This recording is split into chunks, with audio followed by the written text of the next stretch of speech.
Hello everyone, मैं रश्मि आप सबका अपने YouTube channel math concepts with Rashmi पर स्वागत करती हूँ। आई होप कि आप सब लोग अच्छे हों, आपकी हेल्थ अच्छी हो और आपकी पढ़ाई भी एकदम मस्त चल रही हो। आज हम आरआरबी एनटीपीसी सीबीटी 2 के लिए मैथ्स का प्रीवियस ईयर का क्वेश्चन पेपर सॉल्व करेंगे, जो कि आपका 12 जून 2022 शिफ्ट 1 लेवल 5 का रहने वाला है। ठीक है, इसमें हमने 3 क्वेश्चन पेपर सॉल्व कर लिए हैं। आज हम 4th वाला करेंगे, तो अगर आपने वो 3 नहीं देखे तो आप वो भी देख सकते हैं। ठीक है, अगर आपने आरआरबी एनटीपीसी जो भी ग्रेजुएशन लेवल का पेपर हुआ है ये आपने दिया है और आपको लगता है कि आपका कट ऑफ क्लियर हो जाएगा प्री का सीबीटी 1 का, तो आपने सभी का प्रीवियस ईयर क्वेश्चन पेपर लगाना है। सभी का कहने का मतलब है चाहे वो मैथ हो गया, रीजनिंग हो गया, चाहे जीएस हो गया। ठीक है, रेलवे के जितने भी अब तक पेपर हुए हैं वो सभी प्रीवियस ईयर क्वेश्चंस आपने लगा लेने हैं। अब देखो, क्वेश्चंस बहुत ज़्यादा हो जाएंगे, लगाना आपके लिए थोड़ा पॉसिबल नहीं होगा, लेकिन लगाने हैं आपने। ठीक है ना। मैं आज आपको एक बुक भी सजेस्ट करूंगी जिसमें 2022 तक के रेलवे के सभी जितने भी पेपर हुए हैं उन सभी का निचोड़ उस बुक में मिलेगा। मतलब ऐसी बुक है वो प्रीवियस ईयर की, जिसमें आपको मात्र 3400 प्लस क्वेश्चंस में सारे के सारे रेलवे के प्रीवियस ईयर के क्वेश्चंस आपको उसमें मिलेंगे। ठीक है, मैं अभी उसका बुक का फ्रंट पेज आपको शो कर देती हूँ। ये बुक है, ये मुझे पर्सनली इसलिए ज़्यादा अच्छी लगी क्योंकि इसमें किसी भी क्वेश्चंस को रिपीट नहीं किया है। जैसे कोई क्वेश्चंस आपसे आरआरबी एनटीपीसी में पूछ लिया है, वही सेम क्वेश्चंस अगर ग्रुप डी या जेई एएलपी टेक्नीशियन में पूछा गया है तो वहां से हटा दिया है उसको। उससे क्या होगा ना, आपका टाइम बचेगा और आप कम टाइम में सभी प्रीवियस ईयर क्वेश्चंस को टच कर पाएंगे, उसकी प्रैक्टिस कर पाएंगे, बार बार उसका मल्टीपल टाइम रिविजन कर पाएंगे। जीएस के क्वेश्चंस होते हैं कुछ जो हमसे पूछे गए होते हैं, और क्वेश्चंस जैसे सिलेबस करना एक अलग चीज हो गई, क्वेश्चंस एक अलग फॉर्मेट में आ जाता है कभी कभी और वो हमसे लगता है कि कुछ और हमसे पूछ लिया है, तो उसके लिए हमें प्रीवियस ईयर क्वेश्चंस की प्रैक्टिस करना बहुत जरूरी होता है। इससे हमें पता चलता है कि क्वेश्चंस जो है किस तरीके से पूछा जा सकता है। समझ रहे हो। तो अगर आपने सिलेबस कंप्लीट कर लिया है, सिलेबस कंप्लीट करने के बाद आपने क्या करना है, इस बुक से प्रैक्टिस करनी है प्रीवियस ईयर क्वेश्चंस की। इस बुक में आपको मैथ का, रीजनिंग का, जीएस का, तीनों सब्जेक्ट्स का प्रीवियस ईयर का क्वेश्चंस मिलेगा। 2022 तक के सभी रेलवे के क्वेश्चंस पेपर इसमें आपको मिलेंगे प्रीवियस ईयर के। ठीक है, उसके बाद के आपने किसी भी वेबसाइट से लगा लेने हैं। आपने लगाने हैं, ये मैंडेटरी है, छोड़ना नहीं है। ठीक है ना, क्योंकि आज आप देख रहे होंगे जो भी पेपर आप दे के आते हैं उसमें लगभग 60 से 70% जो क्वेश्चंस पूछे जाते हैं वो प्रीवियस ईयर बेस्ड ही होते हैं। तो प्रीवियस ईयर लगाना मैंडेटरी है, उससे छोड़ नहीं सकते हैं आप ये नहीं कह सकते हैं नहीं मैम मेरा तो सिलेबस कंप्लीट हो गया है और उससे मेरा सिलेक्शन हो जाएगा, नहीं होगा। प्रीवियस ईयर आपने लगाना ही है, ये मैंडेटरी है। ठीक है, आप कम टाइम में ज़्यादा चीज़ें पकड़ पाएँ, ज़्यादा प्रैक्टिस कर पाए, ज़्यादा रिविजन कर पाएँ, उसके लिए ये बुक आपके लिए रामबाण है। इससे बेहतरीन बुक मुझे नहीं लगता कोई होगी। ठीक है ना, अगर होगी तो आप उससे कर सकते हैं। ये बुक आप एक बार जरूर परचेज करना। ये मैं इसलिए नहीं कह रही हूँ कि मैं बता रही हूँ, अच्छी है इसलिए मैं बता रही हूँ। ठीक है ना, मैं ऐसे ही किसी भी चीज को आपको सजेस्ट नहीं करूंगी। टाइम बहुत वैल्यूएबल चीज होती है, मैं बार बार आपसे बोलती हूँ। टाइम आपका खराब हो, आपका करियर खराब हो, ऐसा तो मैं बिल्कुल भी नहीं करूंगी कभी। ठीक है, तो ये बुक आपको, इस पे रेट डला हुआ है 550 के समथिंग, बट इतना नहीं है। जब आप इसे परचेस करेंगे ऑनलाइन या किसी शॉप से जा करके तो उस पर डिस्काउंट आपको मिलेगा और ये लगभग 400 या 450 के बीच में आपको ये मिलेगी। ठीक है ना, तो आप किसी शॉप से ले सकते हैं या ऑनलाइन भी अवेलेबल है, ऑनलाइन भी से आप परचेस कर सकते हैं। इसका कुछ कंटेंट है जो मैं दिखा देती हूँ। ये बुक आपको चैप्टर वाइज, टॉपिक वाइज के साथ साथ एग्जाम वाइज भी मिलेगी। ठीक है ना, चैप्टर वाइज, उसके बाद टॉपिक वाइज, सिंधु घाटी सभ्यता, वैदिक सभ्यता, ये सारी चीजें आपको अलग अलग मिलेंगी। ऐसे ही मैथ में भी है। ठीक है, ऐसे ही मैथ में भी, जैसे मैं क्वेश्चंस पे आऊँ या आप सिलेबस देख सकते हैं, पूरा सिलेबस है, जीएस का सिलेबस चल रहा है, अलग अलग टॉपिक वाइज दे रखा है। ये बुक सबसे अच्छी मेरे को इसीलिए लगी है कि आपको ये भी पता चलता रहेगा कि किस टॉपिक से कितने क्वेश्चंस जो है पूछे जा रहे हैं। समझ रहे हो, मैथ में भी ऐसा ही है, सेम मैथ का स्टार्ट हो गया है। अब देखो, अनुपात एवं समान अनुपात हो गया, उसमें भी अलग अलग इन्होंने तोड़ रखा है सारी चीजों को, देख रहे हो ना। तो आपको ये बुक परचेस करनी है। अपना सिलेबस कंप्लीट आपने कर लिया होगा, मैं ये मान के चलती हूँ, और उसके बाद आपने सिलेबस का क्या करना है, रिवीजन करना है और प्रैक्टिस इस बुक से करनी है, जीएस, मैथ, रीजनिंग तीनों की। ठीक है, 2022 के बाद जितने भी रेलवे के पेपर हुए हैं उसकी आपने किसी भी वेबसाइट से प्रीवियस ईयर के क्वेश्चंस की प्रैक्टिस कर लेनी है। करनी है, ये मैंडेटरी है, ठीक है। अगर आप सीरियस हैं सिलेक्शन लेने के लिए तो इसका कुछ मैं एक पेज दिखा देती हूँ। ये जीएस का क्वेश्चंस है, यहाँ आरआरबी एनटीपीसी के क्वेश्चंस दे रखे हैं, ये ग्रुप डी के दे रखे हैं, ये भी ग्रुप डी के हैं, ये आरआरबी एएलपी के हैं, एनटीपी अलग अलग आपको देखने को मिलेंगे, ठीक है ना। और क्वेश्चंस भी अलग सिंधु घाटी सभ्यता का है, ये वैदिक सभ्यता का है। अब देखो ये जो क्वेश्चंस है ना, यहाँ पूछ लिया गया, ये आगे आपको कहीं भी देखने को नहीं मिलेगा, रिपीटेशन को बिल्कुल। अब देखो यहाँ पूछा गया एनटीपीसी में क्वेश्चंस, आपको ग्रुप डी में भी कभी पूछा गया होगा, कभी आपका एएलपी में पूछा गया होगा, तो वहां से इसे हटा दिया गया है। इससे क्या होगा ना, आपका टाइम बच जाएगा और कम टाइम में आप ज्यादा से ज्यादा प्रैक्टिस कर पाएंगे, ज्यादा से ज्यादा क्वेश्चन से आप गुजर पाएंगे, ज्यादा से ज्यादा चीजें आप पकड़ पाएंगे। सॉल्यूशन भी इसका बहुत मस्त दे रखा है। जैसे कोई क्वेश्चन हमसे पूछा है तो उसका इतना डिटेल में उसे एक्सप्लेन करा है कि आपके 10 क्वेश्चन और उससे तैयार हो जाएंगे, ठीक है। तो एक बार इस बुक को आप देख लेना, बुक पे किसी भी शॉप पे जा करके वहां से अपना परचेस कर लेना, ठीक है ना। अच्छी बुक है इसलिए मैं सजेस्ट कर रही हूँ। ओके, तो मैं आऊंगी अभी कहाँ पर, ये पूरा बुक का दे रखा है, मैं इसकी पीडीएफ आपको प्रोवाइड करा दूंगी उस पर टेलीग्राम पे, ठीक है। मैं क्वेश्चंस पे आती हूँ, क्वेश्चन सॉल्व करती हूँ। मैंने आपको अच्छी लगी, मुझे लगता है कि आप कम टाइम में प्रैक्टिस अच्छी खासी कर पाएंगे इस बुक से, मैथ की भी, रीजनिंग की भी, जीएस की भी, इसलिए मैंने आपको सजेस्ट कर दी है, ठीक है। 3400 प्लस क्वेश्चन में आपको मैथ की भी बुक नहीं मिलेगी। मैथ में ही आपको 6 से 7 हज़ार क्वेश्चन की प्रैक्टिस करनी पड़ती है, उससे ज्यादा ही करनी पड़ती है, समझ रहे हो। जबकि इसमें आपको मैथ भी मिलेगा, रीजनिंग भी मिलेगी और जीएस भी मिलेगी। तो अगर आप सीरियस हैं सिलेक्शन लेने के लिए और टाइम की आपके पास कमी है तो आप इसको बुक को परचेस कर सकते हैं आंख बंद करके, ठीक है। बाकी थोड़ा सा और समझाऊंगी, अगर आपका सिलेबस कुछ छूट गया है या कोई टॉपिक वीक है तो उसके नोट्स आपने जरूर बनाने हैं, ठीक है। जीएस में ये कंपलसरी है कि आपके नोट्स बने ही होने चाहिए। मैथ रीजनिंग में ऐसा है कि आप कोई एक कॉन्सेप्ट लिख लो, उसके साथ जो भी फॉर्मूला है, ट्रिक है, वो लिख करके क्वेश्चंस लिख लो, 2 क्वेश्चंस लिख लो एग्जाम्पल के लिए बस, ठीक है ना। इससे क्या होगा ना, जब आपका एग्जाम होगा तो एग्जाम के टाइम पे रिवीजन करने में आपको थोड़ी सी आसानी हो जाएगी, क्योंकि मैथ रीजनिंग पूरा आप लिखते जाएंगे तो वो रिवीजन नहीं कर सकते हैं आप। रिवीजन के लिए आपको एक कॉन्सेप्ट लेना है, उसका ट्रिक फॉर्मूला लिख करके 2 क्वेश्चंस विद एग्जाम्पल के तौर पर आपने लिख लेने हैं, ठीक है। ये आपने मैथ रीजनिंग में करना है। बाकी प्रैक्टिस आपने इस बुक से प्रीवियस ईयर की करनी है, और करना चाहते हैं तो मैं जो करा रही हूँ वो कर लेना है, ठीक है। इससे बाहर बिल्कुल भी नहीं जाएगा, इस बात की गारंटी है, ठीक है। मैथ के लिए, रीजनिंग के लिए कोई भी बुक ले लो, उससे अपना प्रैक्टिस कर लो, ठीक है, क्वेश्चंस की, क्योंकि रीजनिंग मैं नहीं करा रही हूँ। प्रीवियस ईयर की इस बुक से करनी है सारी की सारी। कोई कॉन्सेप्ट आप तैयार करो, इस बुक से प्रीवियस ईयर सारा लगा दो। प्रीवियस ईयर लगाना मैंडेटरी है। अब देखो, आप अलग से अगर आप बुक नहीं लेते हो, ये वाली अलग से कुछ करते हो, वेबसाइट से करते हो, तो वेबसाइट पर आप RRB, NTPC, group D, JEE, LP, text, सबका प्रीवियस ईयर लगाना पॉसिबल नहीं है किसी भी वेबसाइट से, समझ रहे हो ना। क्योंकि बहुत सारे question repeat repeat repeat repeat चलते रहते हैं। अब देखो मैथ, रीजनिंग, जीएस सब सेम ही है, तो कहाँ से कोई नया पूछेगा। क्वेश्चन को तोड़ ताड़ के वहीं से पूछ लेते हैं। तो आपने ये, इसलिए मैंने ये बुक सजेस्ट की है कि इसमें बहुत ही कम टाइम में आप सारी चीजें प्रैक्टिस कर पाएंगे, समझ रहे हो ना। सारे एग्जाम्स के प्रीवियस ईयर क्वेश्चन से आप गुजर पाएंगे। अब मैं यहाँ पे आऊंगी, बहुत समझा दिया है लेना आपके ऊपर डिपेंड करता है। अगर आप सीरियस हैं अपने करियर को लेकर के तो एक बार इस बुक को जरूर देखना, ठीक है। चलिए यहाँ आऊंगी, क्वेश्चन सॉल्व करूंगी। ए आवंटित समय के 15% समय में कार्य का 12% पूरा कर सकता है। ए और बी ने आवंटित समय की पूरी अवधि के लिए कार्य किया और कार्य समय पर पूरा हो गया। बी द्वारा कार्य का कितना भाग किया गया है, ये हमसे कहा जा रहा है। देखो, ए जो है वो आवंटित समय के 15% समय में 12% काम जो है कर सकता है, ठीक है। आगे हमारे पास में ए और बी ने आवंटित समय के पूरी अवधि के लिए काम किया है। ए और बी ने काम शुरू से स्टार्ट किया साथ में और पूरी अवधि तक काम किया, ठीक है। जैसे कोई भी चीज अपने आप में 100% होती है, परसेंट में दे रखा है तो परसेंटेज में समझा रही हूँ मैं। तो पूरा 100% टाइम हो गया, तो 100% टाइम के लिए ए ने भी काम करा है और बी ने भी काम करा है, ठीक है। अब 100% टाइम में ए कितना काम कर पाएगा, क्योंकि ए का दे रखा है वो हम निकाल लेते हैं सबसे पहले। बी का पूछा है कि बी ने कितना भाग काम किया होगा। तो ए जो है वो 15% टाइम में, 15% टाइम में अगर 12% काम करता है, कितना करता है, 12%, ठीक है ना। ए जो है 15% टाइम में 12% काम करता है, तो ये जो ए है ये 100% टाइम में कितना काम करता होगा। अब देखो यहाँ पे 5-4 का रेशियो है, तो यहाँ पे 5-4 का बनेगा, तो इधर 80% आ जाएगा।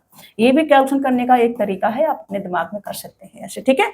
तो ए ने काम किया होगा कितना, 80%। अब ए ने 80% काम कर लिया है तो बी को कितना बचेगा, बी के लिए काम बचेगा, बी के लिए भी टाइम 100% होगा क्योंकि सेम टाइम के लिए किया है, और बी ने काम किया होगा कितना 20%, क्योंकि काम अपने आप में कितना होगा टोटल 100%, टोटल कितना आ जाएगा ये 100%। ठीक है, तो 100% काम था अपना, 80% ए ने कर दिया, तो बचा हुआ काम 20% कौन करेगा, बी करेगा, तो 20% ऑप्शन बी क्या हो जाएगा आपका राइट आंसर हो जाएगा। अब देखो ऐसे लिखने की आवश्यकता नहीं है, आपने प्री दिया है और अच्छा खासा अगर आपका नंबर आया है, आपको लगता है कि आप कट ऑफ क्लियर कर पाएंगे, तो मैं मान के चलूंगी कि ये बेसिक चीजें आपकी क्लियर होंगी। तो अभी से अपने दिमाग में कैलकुलेशन करने की प्रैक्टिस कर दी है। ठीक है, ये छोटी छोटी चीजें लिखनी नहीं है, यहाँ से ही रेशियो बनाना है, 5 4 का बनेगा तो 100 और 80 का बनेगा। 80% काम ए कर रहा है तो 20% फिर बी के लिए बचेगा। ठीक है, कुछ क्वेश्चन हमसे चीख चीख के कह रहे होते हैं कि मुझ में पेन नहीं चलाना है, तो वहां पेन नहीं चलाना है, दिमाग से ही करना है। ठीक है, इसको मैं हटा देती हूँ। क्वेश्चंस की लैंग्वेज आपने समझनी है, पकड़नी है। 90 लीटर के मिश्रण में दूध और पानी का अनुपात 4:1 है। 90 लीटर के एक अन्य मिश्रण में दूध और पानी का अनुपात 3:2 है। दोनों मिश्रणों में दूध की मात्राओं के बीच धनात्मक अंतर क्या है, ये हमसे कहा जा रहा है। ठीक है, दोनों मिश्रणों में दूध की मात्रा के बीच धनात्मक अंतर, डिफरेंस पूछा है। अब देखो ये क्वेश्चन भी चीख चीख के बोल रहा है कि मुझ में पेन मत चलाना, क्योंकि यहाँ भी 90 लीटर क्वांटिटी है और रेशियो 4:1 का है, मतलब 5 है। यहाँ भी 90 लीटर क्वांटिटी है, रेशियो 3:2 का है, मतलब 5 है। 5 की वैल्यू यहाँ भी 90 है, 5 की वैल्यू यहाँ भी 90 है। तो सिर्फ मिल्क का आपने क्या करना है, डिफरेंस लेना है। मिल्क यहाँ 4 है, मिल्क यहाँ 3 है, डिफरेंस 1 आएगा। 5 की वैल्यू 90 है तो 1 की वैल्यू 18 होगी। बिना पेन चलाए आपने अपना आंसर टिक करके आगे बढ़ जाना है। ठीक है, अभी कुछ बच्चों को समझ में नहीं आया होगा तो मैं इनको लिख के भी समझाऊंगी, घबराना बिल्कुल भी नहीं है। हमारे पास 90 लीटर है, पहला वाला ले लेते हैं, और इसमें मिल्क है और वाटर है। मिल्क और वाटर का जो रेशियो है वो 4:1 का है। ठीक है ना, तो मैं कह सकती हूँ कि 5 की वैल्यू ऐसे ना लिख करके मैं ऐसे लिख लेती हूँ। ठीक है, ऐसे लिख लेती हूँ इसको, तो बांटने में आसानी हो जाएगी। यहाँ पर मिल्क है और यहाँ वाटर है, और 4:1 का क्या है, रेशियो है। ठीक है, तो ये टोटल 5 आ जाएगा। 5 की वैल्यू 90 है, मतलब कि 18 गुना है। ठीक है, कितना गुना है, 18 गुना है। तो यहाँ मिल्क की बात करें तो 18 चौक 72 ये आ जाएगा। अगर दूसरे पर जाए तो दूसरे में भी 90 लीटर है, और यहाँ पर जो मिल्क है और वाटर है उसका जो रेशियो है वो 3:2 का है। ठीक है, यही है। तो इधर ले हम, तो यहाँ कितना आ जाएगा, 5 आ जाएगा। 5 की वैल्यू 90 है, मतलब कि 18 गुना है, तो ये कितना आ जाएगा, 18 3 54 आ जाएगा। अब हमें मिल्क का क्या पूछा था, डिफरेंस पूछा था, तो 72 में से अगर 54 जाएगा तो कितना बचेगा, 18 बचेगा, और ये आपका क्या आ जाएगा, आंसर।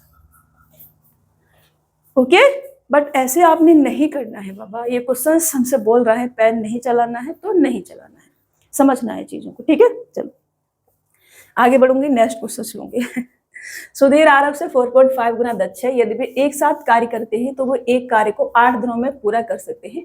आरव अकेले उसी कार्य को करने में कितने दिन लगाएगा, ये हमसे कहा जा रहा है। अब देखो ये क्वेश्चंस भी बिना पेन चलाए कर सकते हैं। अगर हम आरव की और सुधीर की इफिशियंसी का रेशियो ले तो सुधीर जो है आरव से 4.5 गुना दक्ष है, मतलब कि फ्रैक्शन बनाए तो 9/2 आएगा। आरव अगर 2 है तो ये 9 है। दोनों की इफिशियंसी 11, टोटल वर्क 11 × 8 88। आरव की इफिशियंसी 2, 88 को 2 से डिवाइड करेंगे तो 44। ऑप्शन सी आपका राइट आंसर हो जाएगा। बिना पेन चलाए क्वेश्चंस को सॉल्व कर सकते हैं दिमाग में। अभी देखो मैं लिखूंगी, यह मैं कर रही हूँ क्वेश्चंस को, उसे दिमाग में करके भी देखना है। अभी मैं ऐसे ही अपना ज्ञान दिखाने के लिए नहीं कर रही हूँ कि मैं कर पा रही हूँ, आप ऐसा करें इसलिए मैं कर रही हूँ। ठीक है, आपने ऐसा करना है, ये अपने अंदर की क्षमता आपको नहीं दिखाई जा रही है कि हाँ मैं ऐसे कर लेती हूँ। ठीक है, ये नहीं है, मैं ऐसा इसलिए कर रही हूँ कि आप भी ऐसा करने की कोशिश करें। ठीक है, ये हमारे पास सुधीर है, ये हमारे पास आरव है, और इनकी इफिशियंसी का अगर हम रेशियो लें, इफिशियंसी बोले तो किसी भी कार्य को करने की जो हमारी क्षमता होती है उससे हम इफिशियंसी बोलते हैं। ठीक है, तो 4.5 गुना दक्ष है, मतलब इसका भी फ्रैक्शन वैल्यू बनाऊं तो ये आ जाएगा 9/2। मतलब इसकी इफिशियंसी अगर 2 है तो इसकी इफिशियंसी 9 है हमारे पास, ये हमसे कहा जा रहा है। तो टोटल जो वर्क होता है वो होता है इफिशियंसी इनटू लिया गया समय। ठीक है, तो इफिशियंसी दोनों के कितनी आ जाएगी, 11। टोटल समय दोनों ने कितना लिया है, 8 दिन का लिया है। तो वर्क आ जाएगा 88। ठीक है, ये क्या है, वर्क, टोटल वर्क हमारे पास आ गया 88। अब हमसे पूछा है कि आरव अकेले उसी काम को करेगा तो कितने दिन लेगा। तो आरव की इफिशियंसी कितनी है, 2 की इफिशियंसी से 88 वर्क उसे करना है, कितना गुना है इसका, ये 44 गुना है, तो 44 दिन का समय इसको लगेगा। ठीक है, ये क्या हो जाएगा, आंसर हो जाएगा 44 दिन। समझ में आया, समझ में नहीं आए तो पूछ लेने का। ठीक है, सिर जो है दीवार में नहीं मारना है, टाइम है अभी आपके पास, प्रैक्टिस करनी है अच्छे से। ओके, एक घनाभ की लंबाई, चौड़ाई और ऊंचाई का अनुपात 4:3:5 है और इसके सभी किनारों की लंबाई का योग 144 सेंटीमीटर है। घनाभ का कुल पृष्ठीय क्षेत्रफल ज्ञात कीजिए, ये हमसे कहा जा रहा है। हमें दे रखा है लंबाई, चौड़ाई, ऊंचाई का रेशियो 4:3:5 और इसके सभी किनारों की लंबाई का योग, सभी किनारों की लंबाई का योग हमको दे रखा है 144 सेंटीमीटर। घनाभ का कुल पृष्ठीय क्षेत्रफल मतलब कि टी ऐसे हमसे पूछा है। ठीक है, तो सबसे पहले हम क्या करेंगे, एक घनाभ बनाएंगे। ठीक है, टी ऐसे हमसे पूछा है, हम बनाएंगे यहाँ पर एक घनाभ, क्योंकि साइड आपको समझाने के लिए घनाभ बनाना जरूरी है, नहीं तो आपके दिमाग से चीजें हवा हवा हो जाएंगी और फिर आप कहोगे मैम समझ में नहीं आ रहा है, मैं कहूंगी समझ में नहीं आ रहा है तो सिर दीवार में मार लो, और फिर आप सच में भी मार लिया, फिर कहोगे मैम दर्द हो रहा है, तो वो नहीं करना है। ठीक है, ये मैंने एक घनाभ बना दिया, इसको यहाँ से मिलाएंगे ऐसे ऐसे, फिर ये कंप्लीट बन जाएगा। ठीक है, ये बन गया हमारा घनाभ। ये होगी इसकी लंबाई, ये भी लंबाई, ये भी लंबाई, ये भी लंबाई, 4 लंबाइयाँ, 4 चौड़ाइयाँ, 4 ऊंचाइयाँ होती हैं। ठीक है, लंबाई, चौड़ाई और ऊंचाई, तो 4 ऊंचाई, 4 लंबाई, 4 चौड़ाई, तो योग कितना आ जाएगा इनका, ये लंबाई, चौड़ाई, ऊंचाई का रेशियो हमको दे रखा है, तो रेशियो है तो एक्स भी मानेंगे, तो ये 12x इंटू का 4, क्योंकि हर साइड कितनी है, 4 4 है, बराबर कितना दे रखा है योग हमको, 144 दे रखा है। समझ में आ रहा है, कोई दिक्कत नहीं होनी चाहिए अभी तक। यहाँ से 12 से काटेंगे 12 बार जाएगा, 4 से काटेंगे 3 बार जाएगा, तो x बराबर कितना आ जाएगा हमारे पास 3। ठीक है, x बराबर कितना आ जाएगा 3। अब x बराबर 3 है तो यहाँ से साइड लिख लो, या फिर हमसे पूछा है टी ऐसे ओनली, तो लिखने की आवश्यकता नहीं है, हम ऐसे भी कर सकते हैं। टी ऐसे होता है 2 LB प्लस का BH प्लस का HL। ठीक है, ये होता है टी ऐसे। ये फॉर्मूले इसके मैं बहुत बार लिखवा चुकी हूँ, अभी मैं क्वेश्चंस को अच्छे से समझाने की कोशिश करूंगी ऑलरेडी। ठीक है ना, फॉर्मूले वगैरह देखना है तो आपने सिलेबस देख लेना एक बार, मेंसुरेशन जा करके बहुत अच्छे से वहां पर मैंने करा रखा है। तो अब मैं टी ऐसे अगर निकालू यहाँ से, तो टी ऐसे आ जाएगा 2, ब्रैकेट में एल भी करेंगे तो 4 तिया 12 एक्स स्क्वायर, एक्स से एक्स का गुणा होगा तो एक्स स्क्वायर। ठीक है, प्लस का 5 तिया 15 एक्स स्क्वायर, प्लस का 5 चौक 20 एक्स स्क्वायर। ओके, ये कितना आ जाएगा 2 इंटू का 20 35 और 47 इंटू का एक्स स्क्वायर, एक्स बराबर 3 है, 3 का स्क्वायर करेंगे 9, 9 दूनी 18 और 18 सत्ते 126 का 6 आ जाएगा, कैरी लेंगे अपने पास 12 बचेगा, और 18 चौक 72 और 12 कितना होगा 84, तो ये आपका 846 आंसर होगा, 846 सेंटीमीटर स्क्वायर बनेगा। ऑप्शन डी आपका राइट आंसर हो जाएगा। तो ऐसे ही आपका आ जाएगा, मैंने आपको अच्छे से समझाया है, अगर फिर भी कहीं भी समझ में नहीं आया हो आपने समझ लेना है। मैंने इन साइडों को लिखने के बजाय मैंने डायरेक्ट ही फॉर्मूला लिखा और मैं डायरेक्ट ही ऐसे लिख दिया, एक्स मैंने लगा लिया क्योंकि जब भी हम किसी एग्जैक्ट संख्या के साथ कैलकुलेशन कर रहे होते हैं तो रेशियो में एक्स लगा लेते हैं, इससे क्या होता है ना, गलती नहीं होती है। ठीक है, चलिए आगे बढ़े नेक्स्ट क्वेश्चन से। एक वृत्त की 2 जीवाएं ए बी और सी डी वृत्त के बाहर एक बिंदु एफ पर प्रतिच्छेद करती हैं। यदि ए एफ बराबर 12 सेंटीमीटर, बी एफ बराबर 4 सेंटीमीटर और सी एफ बराबर 16 सेंटीमीटर है, तब सी डी की लंबाई ज्ञात कीजिए, ये हमसे कहा जा रहा है। तो मैंने बनाया एक सर्कल और इस सर्कल, ठीक है, एक वृत्त की 2 जीवाएं ए बी और सी डी वृत्त के बाहर किसी बिंदु एफ पर प्रतिच्छेद करती है। तो 2 जीवाएं बनाई मैंने ए बी और सी डी, ठीक है ना, ये मैंने बनाई ए और ये मैंने बनाई बी और ये सी और ये डी, ये वृत्त के बाहर किसी बिंदु एफ पर प्रतिच्छेद करती है। ठीक है ना, एफ पर ये दोनों क्या करती है, मिलती है। यहाँ पर, यहाँ मैंने इनको मिला दिया। ठीक है, अब हमसे कहा जा रहा है कि ए एफ बराबर 12 सेंटीमीटर है, मतलब ए से लेकर के एफ तक की जो डिस्टेंस है वो 12 सेंटीमीटर है, ए से लेकर के एफ तक की डिस्टेंस। और बी एफ बराबर 4 सेंटीमीटर है और ये वाला डिस्टेंस 4 सेंटीमीटर है। और सी एफ बराबर 16 सेंटीमीटर है, यहाँ से लेकर के यहाँ तक की पूरी डिस्टेंस 16 सेंटीमीटर। सी डी की लंबाई हमसे पूछी है, सी डी की पूछी है, तो डी एफ को अगर मैं इसको एक्स मान लूँ तो ये वाली 16 माइनस के एक्स बचेगी यहाँ से यहाँ तक की, ठीक है, यही बचेगी ना। तो इसका जो फॉर्मूला होता है वो होता है आपका ए एफ इंटू का B F, A F into का B F equal to C F into का डी एफ। ये फॉर्मूला आपने क्या करना है, याद रखना है, ठीक है। मैंने आपसे कहा मैथ की आपने एक नोटबुक बनानी है जिसमें फॉर्मूले के साथ में एक क्वेश्चन एग्जाम्पल के तौर पर लिख लेना है। कोई भी चीज जैसे ये अगर आपको नहीं आता है तो ये फॉर्मूला लिखना है, इसके साथ ये एग्जाम्पल लिखना है, ठीक है। अब मैं क्वेश्चन को सॉल्व करती हूँ। तो हमें दे रखा है ए एफ कितना है 12 और बी एफ कितना है 4, बराबर में सी एफ कितना है 16 और डी एफ कितना है हमारे पास एक्स, ठीक है।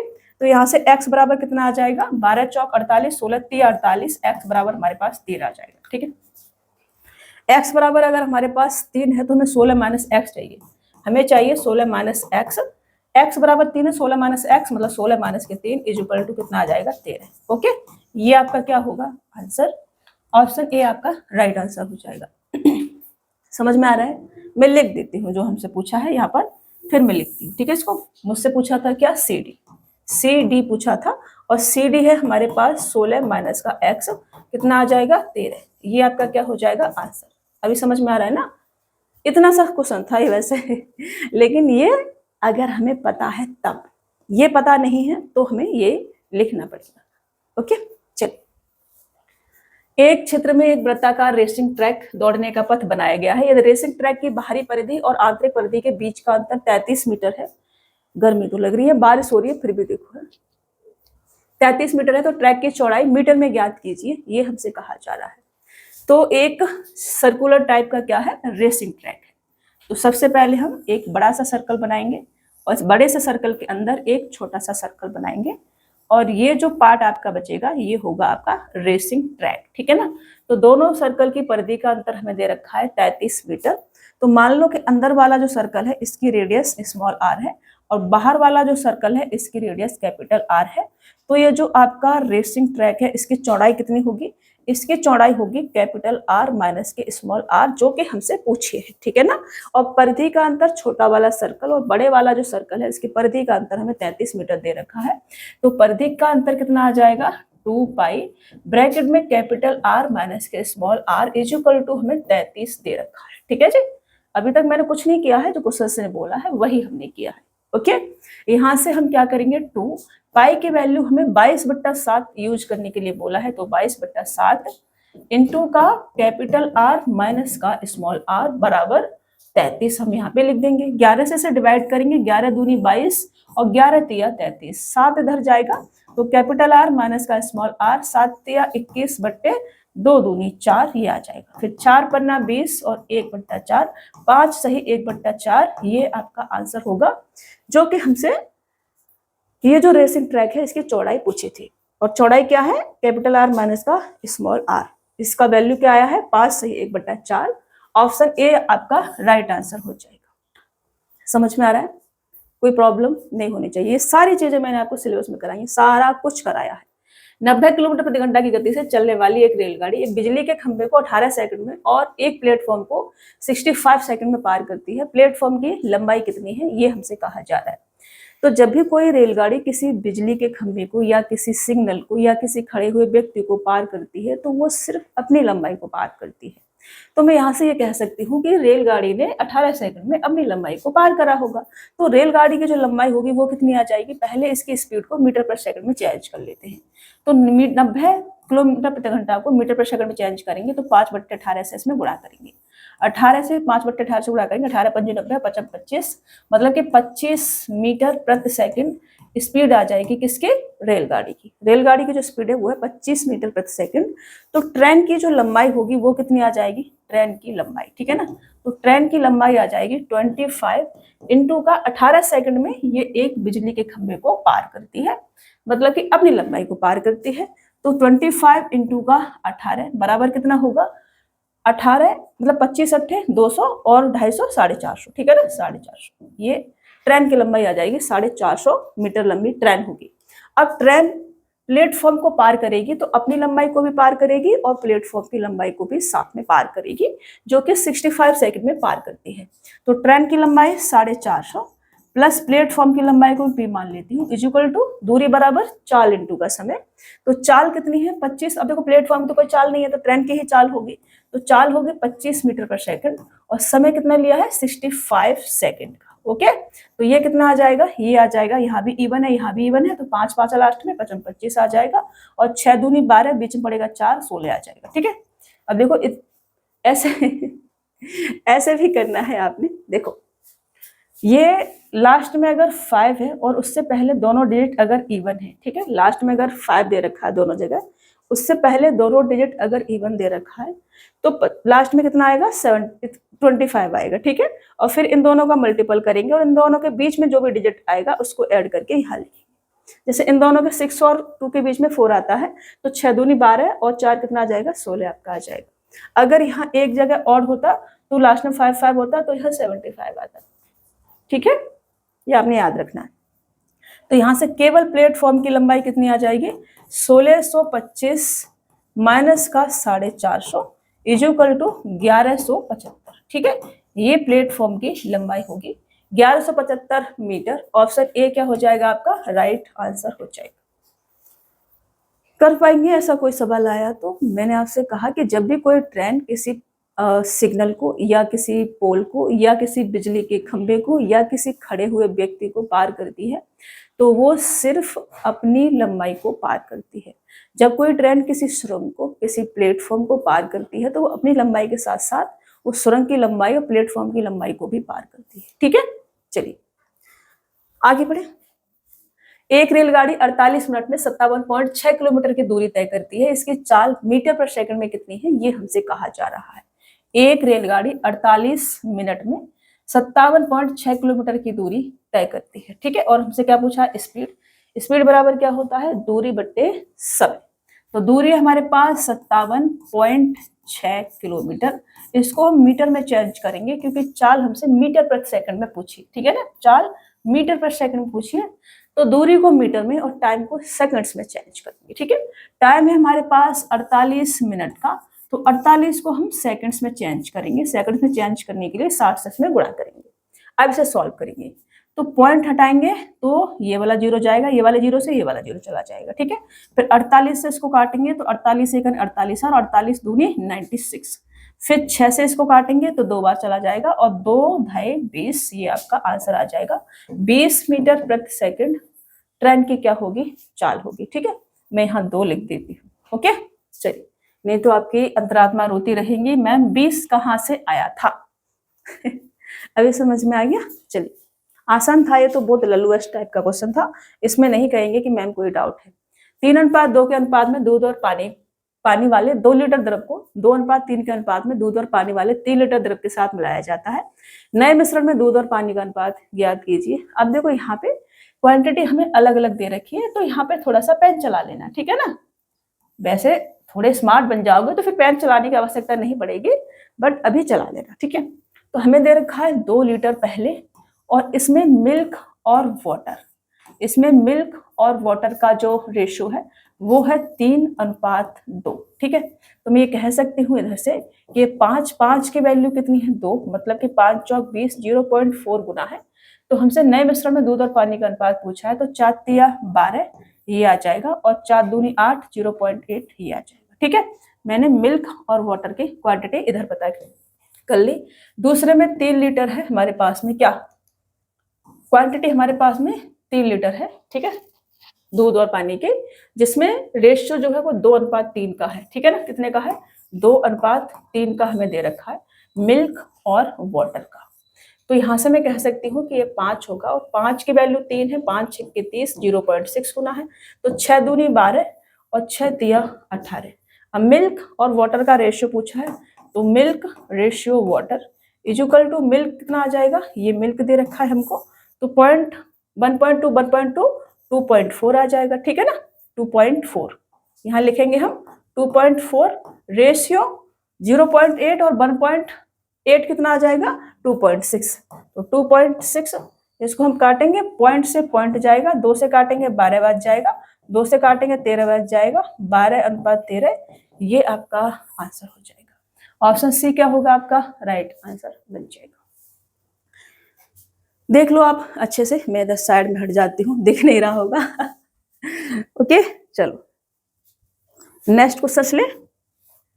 क्वांटिटी अलग अलग है तो थोड़ा लिख के कर लो, सेम होती वैसे सेम बना के भी कर सकते हैं, समझ रहे हो, लेकिन वही है कैल्कुलेशन थोड़ी सी आपकी अच्छी है तो, नहीं तो आप ऐसा ही करेंगे। ठीक है, एक दुकानदार 30 किलो चावल जिसे उसने 30 रुपए प्रति किलो पर खरीदा था, मैं अंडरलाइन करते चलती हूँ, 30 किलो चावल जिसे उसने 30 रुपए प्रति किलो पर खरीदा था, 40 किलो चावल जिसे उसने 28 रुपए प्रति किलो पर खरीदा था का मिश्रण तैयार करता है और वह पूरे मिश्रण को 28 रुपए प्रति किलो पर बेचता है, 28 रुपए प्रति किलो पर बेचता है, लाभ या हानि का प्रतिशत निकटतम पूर्णांक तक पूछा है हमसे। ठीक है, तो 30 केजी चावल जो कि उसने 30 रुपए पर केजी खरीदा था, टोटल कितना आ जाएगा 900 रुपए, और 40 केजी चावल जो कि उसने 28 रुपए प्रति केजी खरीदा था, टोटल कितना आ जाएगा आपका, 2 माइनस कर दो 30 में से तो जाती है 1200 में से 80 माइनस करेंगे तो 1120। ठीक है, ये आ जाएगा।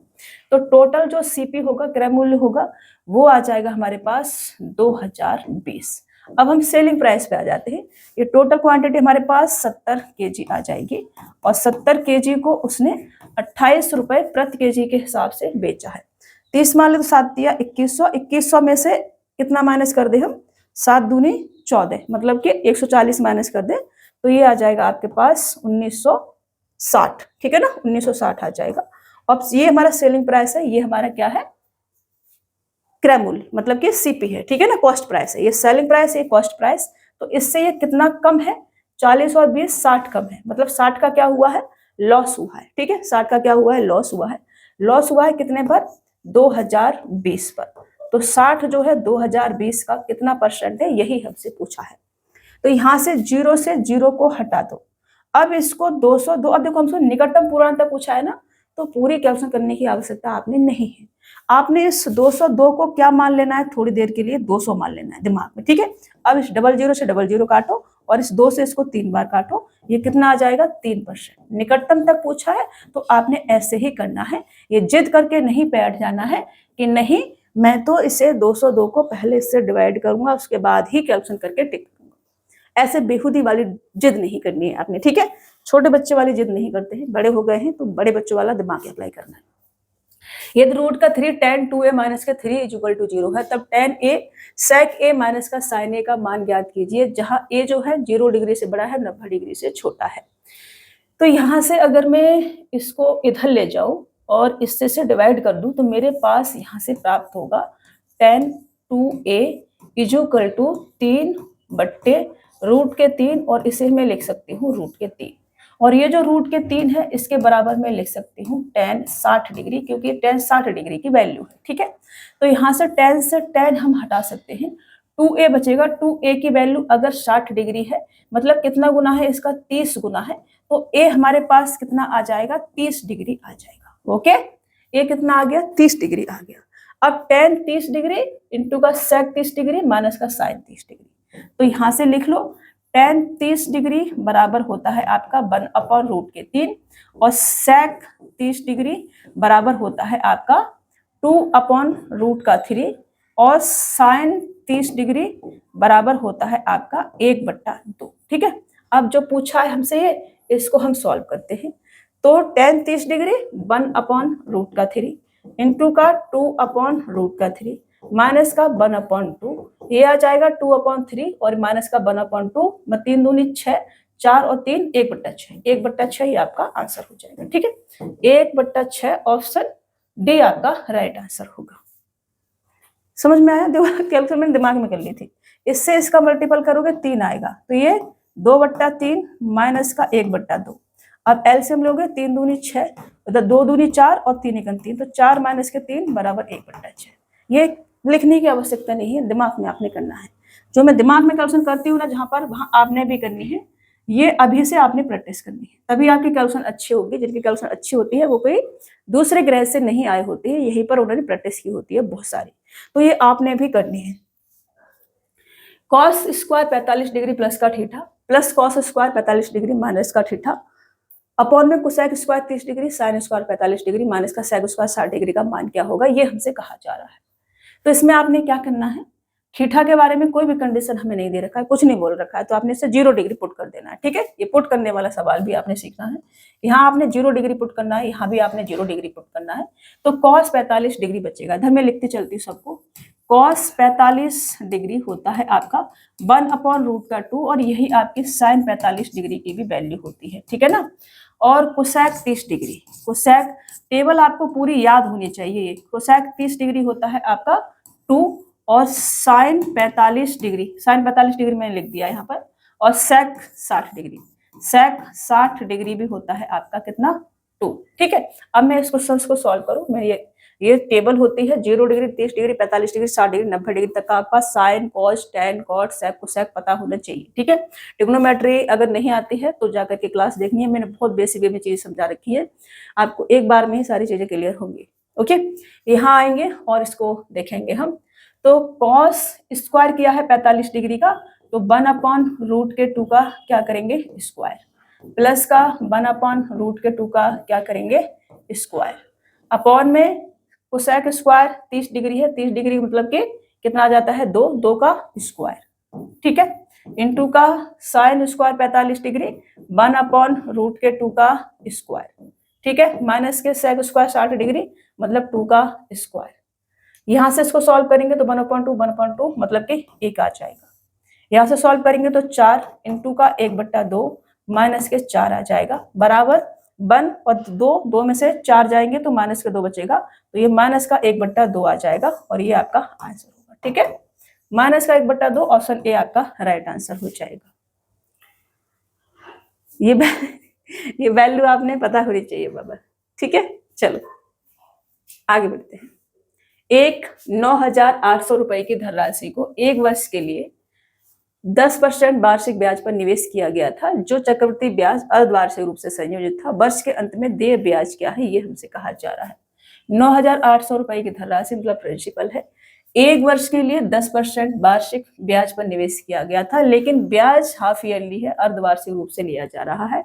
तो वर्ष के अंत में जो ब्याज होगा वो क्या है, ये हमसे कहा जा रहा है। तो रेट ऑफ इंटरेस्ट जो हमें दे रखा है वो 12 महीने के लिए 10% दे रखा है, तो 6 महीने के लिए कितना आ जाएगा 5% आ जाएगा। तो इसे सक्सेसिव से भी कर सकते हैं, छोटे छोटे क्वेश्चंस के लिए रेट ऑफ इंटरेस्ट जो है सक्सेसिव लगा के कंप्लीट कर लिया करो। तो यहाँ से मैं करूंगी तो 5 प्लस का 5 प्लस का 5 इंटू 5/100, ये कितना आ जाएगा 10 × 25 10.25% टोटल रेट ऑफ इंटरेस्ट बनेगी, क्योंकि 6 महीने पर 2 बार ब्याज कैलकुलेट होगी हाफ ईयरली। ठीक है ना, जैसे ये 12 महीने हैं तो 12 महीने पर 6 महीने पर और ये 6 महीने पर 2 बार ब्याज जो है क्या होगी कैलकुलेट होगी। तो हम यहाँ पर क्या लगा सकते हैं सक्सेसिव लगा सकते हैं। तो टोटल जो ब्याज देनी वो हमें प्रिंसिपल का 10.25% देनी है। प्रिंसिपल है मेरे पास कितना 9,800 का 10.25% मुझे देनी है।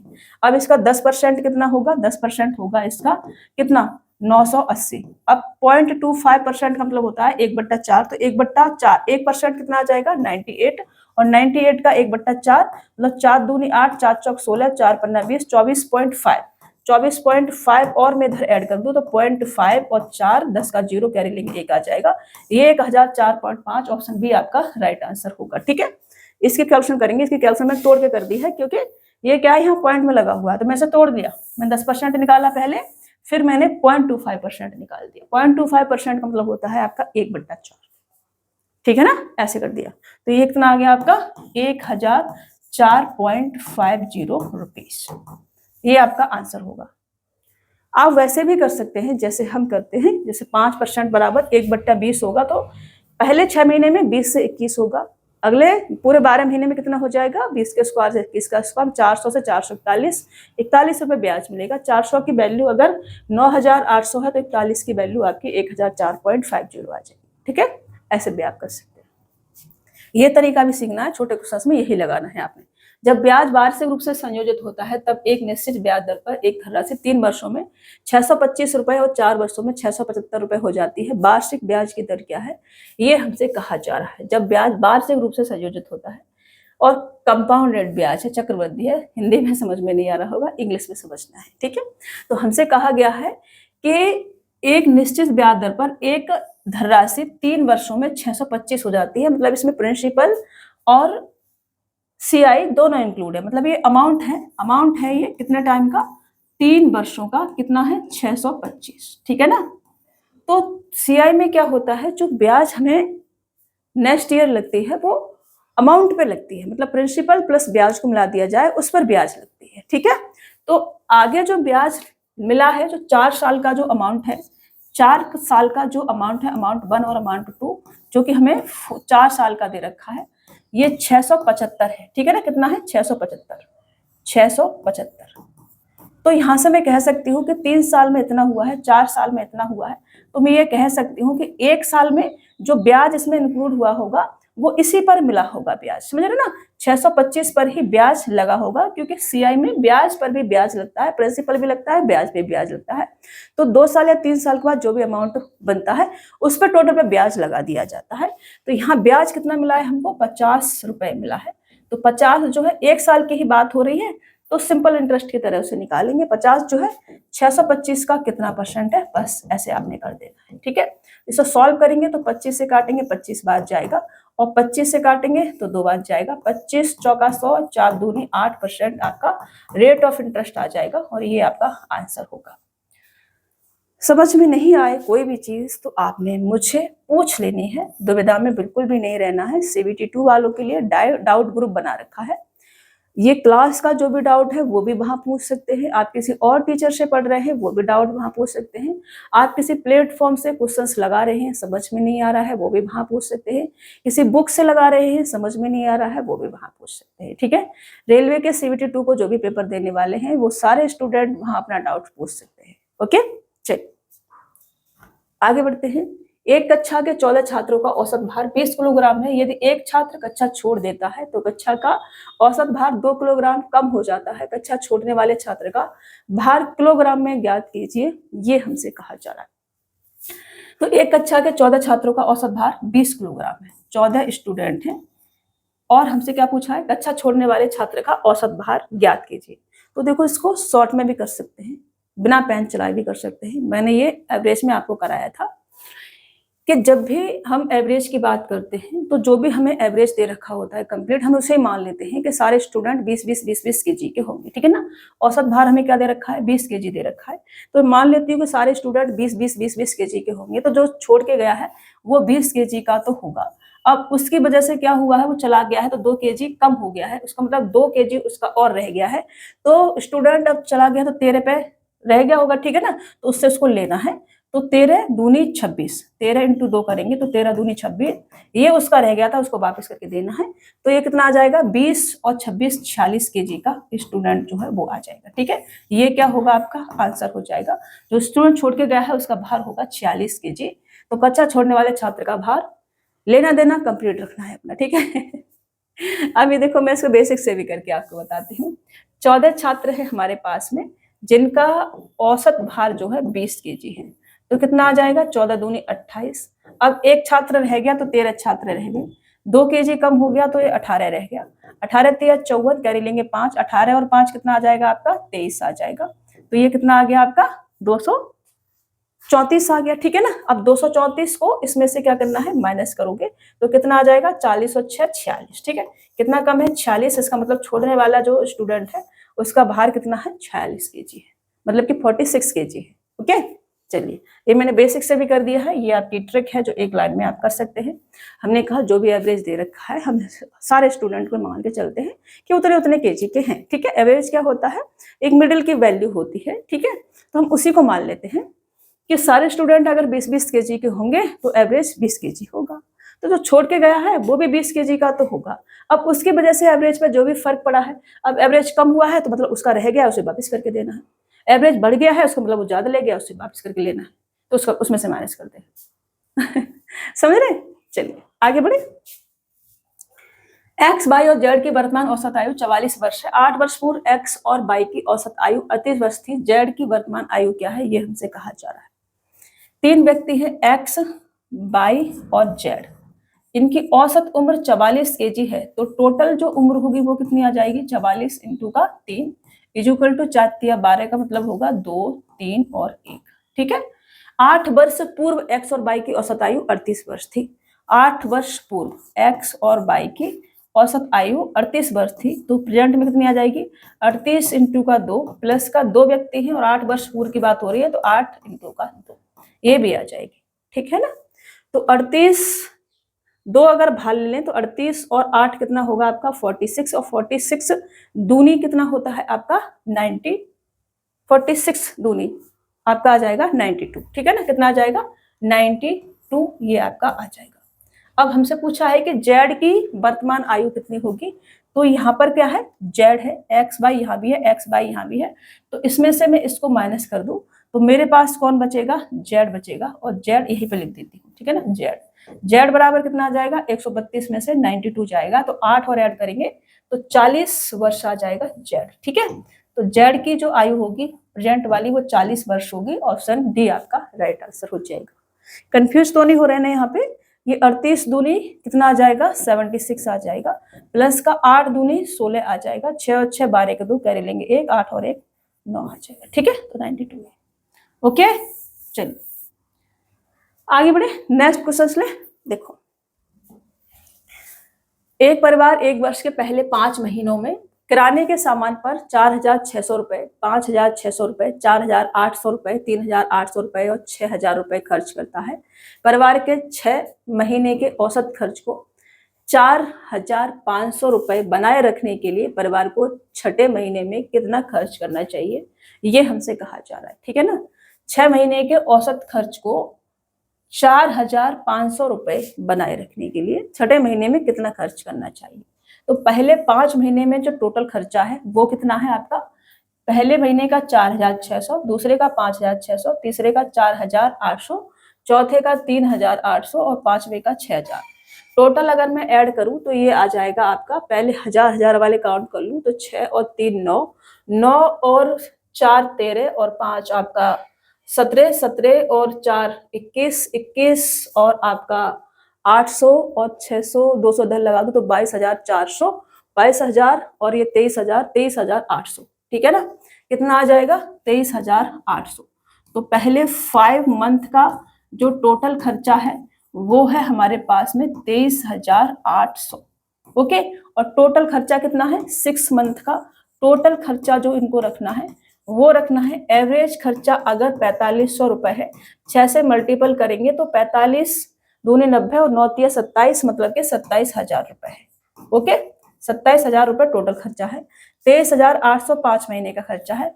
तो जो छठा महीना होगा छठवें महीने में, ठीक है ना, छठवें महीने में जो भी खर्चा आएगा वो कितना आ जाएगा 23,000 में से इसको माइनस करेंगे। तो मैंने गलत तो नहीं कर दिया, गलत कर दिया, 23,000 नहीं होगा, ज्यादा होगा ये, क्योंकि ऑप्शन वैसा है नहीं कोई। फिर से ऐड करती हूँ मैं एक बार, मैंने गलत कर दिया होगा शायद। 6 और 3 9,000 होगा, 9,000 और 4,000 13,000, 13,000 और 5,000 18,000, 18,000 और 4,000 22,000 गलत कर दिया ना, फिर 23,000 और 24,800, 24,800 होगा ये यहाँ पर 24,800 होगा, मैंने गलत कर दिया है जल्दी जल्दी ऐड करने में। तो ये 24,800 है, 25,000 से 200 कम है और यहाँ 25,000 से 2,000 ज्यादा है, मतलब कि ये आपका 2,000 कितना आ जाएगा 200। ठीक है ना, 2,200 ये आपका आंसर होगा 2,200। ओके, 24,800, 27,000, 0 में से 0 जाएगा, फिर 10 में से 8 जाएंगे 2 बचेगा, फिर आपके पास यहाँ पे 6 बचेगा, 6 में से 4 जाएगा 2 बचेगा, 2 में से 0 जाएगा, कुछ नहीं बचेगा। ओके, ये आपका आंसर होगा। मुझे भी थोड़ा सा रीचेक करना पड़ता है ना, जल्दी जल्दी कैलकुलेशन करके गलत ना हो जाए एक बार मैं चेक कर लेती हूँ। ठीक है, चलिए आगे बढ़े।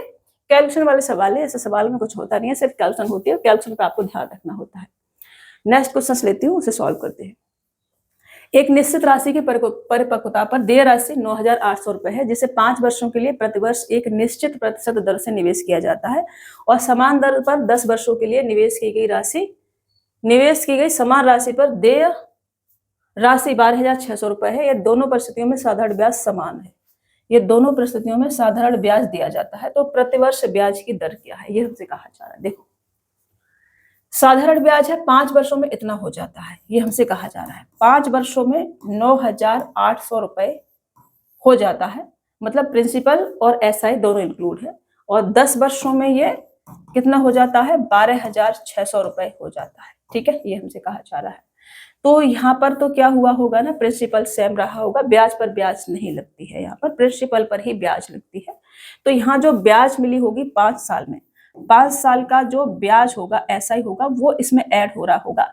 तो 5 साल का एसआई कितना है हमारे पास में, 2800 रुपए। इसमें से माइनस करेंगे, कितना आ जाएगा, 2800 रुपए।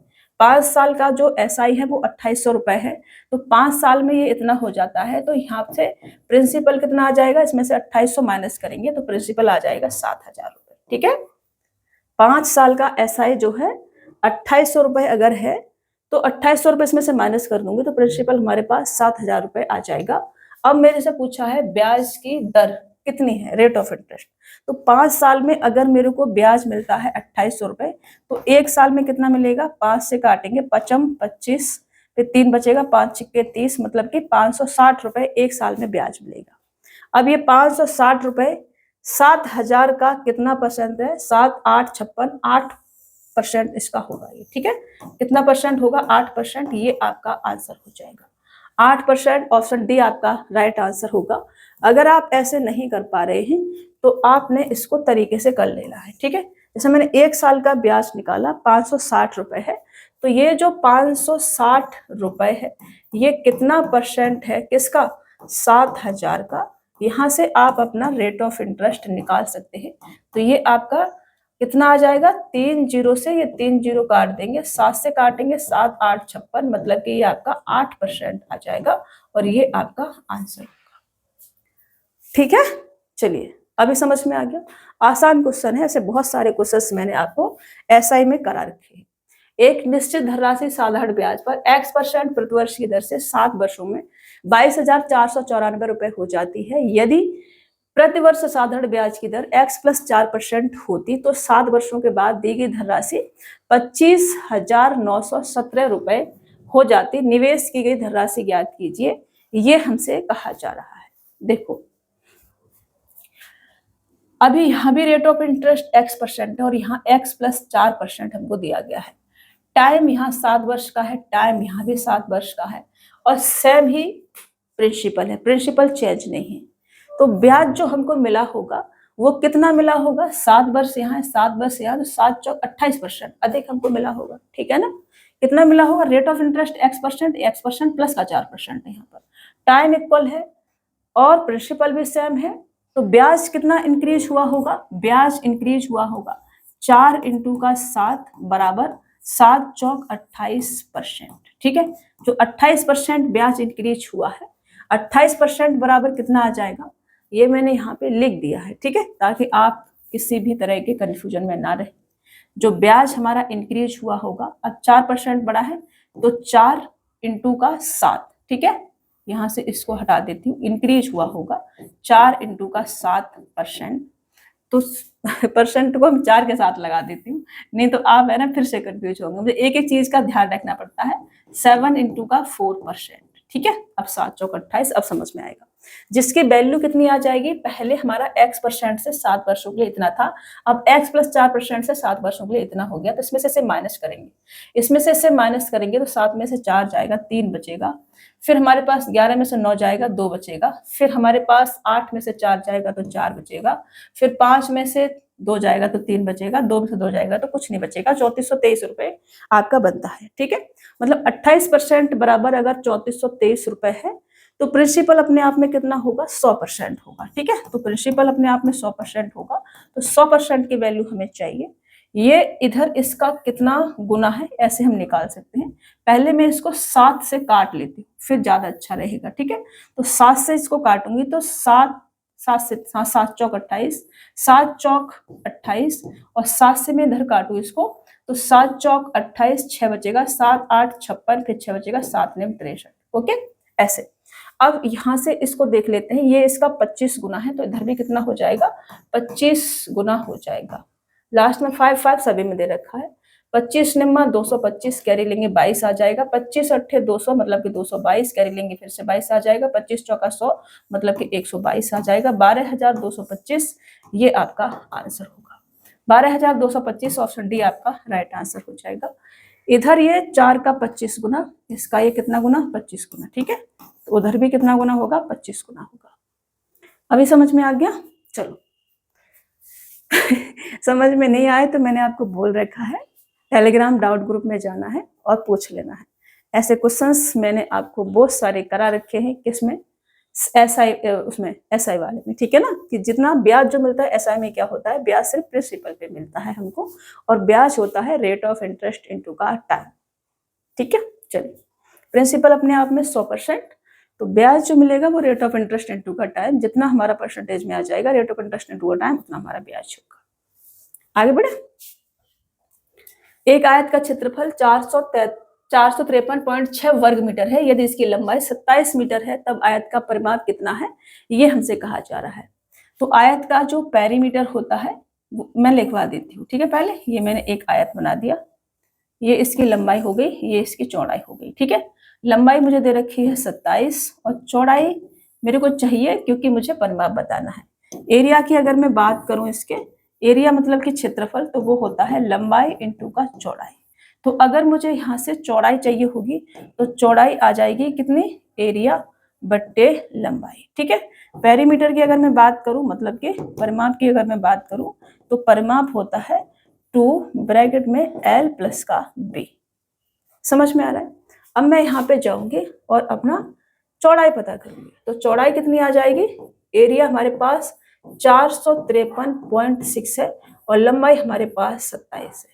यहाँ पर इसको सॉल्व अगर मैं करूं तो ये पॉइंट हटा के इधर मैं एक जीरो चिपकाऊं, फिर 27 से कट तो जाएगा ये, लेकिन चलो 9 से काटती हूँ पहले मैं। 9 तिया 27 और उसके बाद 9 पंजे 45 और 9 चौक 36, फिर 3 से काटूं मैं तो 3 एकन 3 तिछक 18 और फिर 3 24। 3 से नहीं काटते हम इसको, किससे काट सकते हैं हम इसको, 3 दूनी 6 से काट सकते हैं, 6 से कट जाएगा ये, 6 से काट देते हैं, ठीक है ना।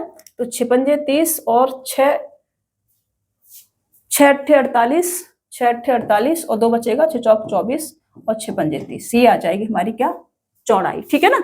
अब पेरीमीटर मुझे चाहिए, तो पेरीमीटर बराबर कितना आ जाए, क्या सुना कुछ नहीं सवाल में, 2 लंबाई प्लस का चौड़ाई। तो लंबाई मेरे पास 27 दे रखी है, प्लस का चौड़ाई 84/5। इसको मैं काट ही लेती हूँ, उसको पॉइंट पॉइंट में कर लेती हूँ। 5 अगर 5 3 बचेगा, 5 के 30 और 5 40, 16.8 लिख लेती हूँ इसको मैं यहाँ पर, 16.8। इसको मैं ऐड करूं तो ये आपका कितना आ जाएगा, 13 का 3 और 3 के 4, 43.8। 43.8 इंटू 2 करूंगी तो 43 दूनी कितना आ जाएगा, 86, 87.6। 87.6 ऑप्शन भी आपका राइट आंसर हो जाएगा, 87.6 मीटर ये आपका आंसर होगा, ठीक है। ये क्या हो जाएगा आपका आंसर। इधर मैंने फॉर्मूले लिख दिए हैं, इधर मैंने क्वेश्चंस को सॉल्व किया है। हमें चौड़ाई तो निकालनी ही थी क्योंकि आयत का परिमाप हमें चाहिए था, तो मैंने यहाँ से सॉल्व करके चौड़ाई निकाली, 16.8 आई। फिर मैंने पेरीमीटर का फॉर्मूला लगाया, 2 ब्रैकेट में L प्लस के B, तो 27 प्लस के 16.8 ऐड करेंगे, 2 से मल्टीपल करेंगे, 87.6 आपको मिलेगा। कैलकुलेशन को तोड़ तोड़ के मैं करती हूँ, आपने भी तोड़ तोड़ के कर लेना है। डायरेक्ट करते हैं थोड़ा सा टाइम लग जाता है, तो आपने क्या करना है, थोड़ा सा तोड़ के करना है उसको, ठीक है। चलिए उससे सॉल्व करती हूँ मैं नेक्स्ट वाला। रवि को हैदराबाद से दिल्ली जाना है। हैदराबाद और दिल्ली के बीच की दूरी, थोड़ा सा पड़वा लो, मैं पानी पी लूँ, प्यास लगी है।